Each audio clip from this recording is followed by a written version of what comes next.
সোমবার সন্ধ্যা নিউ ইয়র্কের ম্যানহাটানের মিড টাউনের জনবহুল এলাকা 345 পার্ক এভিনিউতে অবস্থিত 634 ফুট উঁচু বহুতল ভবনে হঠাৎ গুলির শব্দ। আতঙ্কে দিকবিদিক ছুটতে শুরু করেন মানুষ।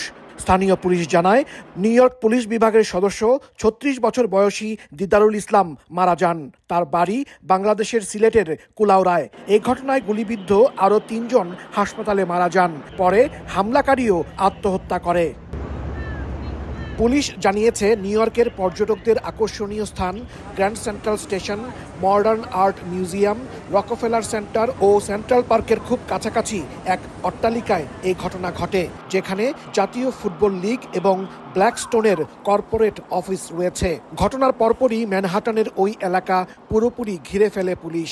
আইন শৃঙ্খলা রক্ষাকারী বাহিনী জানিয়েছে, নিহত বন্দুকধারী শেন ডেভন টেমুরা লাস ভেগাস শহরের বাসিন্দা। বন্দুক নিয়ে 27 বছর বয়সী ওই যুবকের ভবনে প্রবেশ করার একটি ছবি প্রকাশ করেছে পুলিশ। তবে হামলার কারণ এখনো স্পষ্ট নয়। এদিকে নেভাদায় একই দিন সকালে আরেক বন্দুক হামলায় 3 জন নিহত হয়েছেন।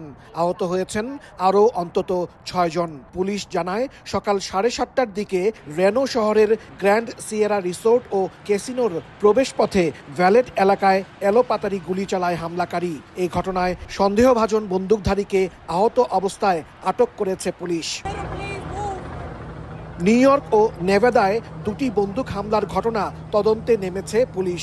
শহর দুটিতে সতর্কতা জারি করা হয়েছে। স্থানীয় বাসিন্দাদের মধ্যে আতঙ্ক বিরাজ করছে। হাসানুজ্জামান সাকি, সময় সংবাদ, যুক্তরাষ্ট্র।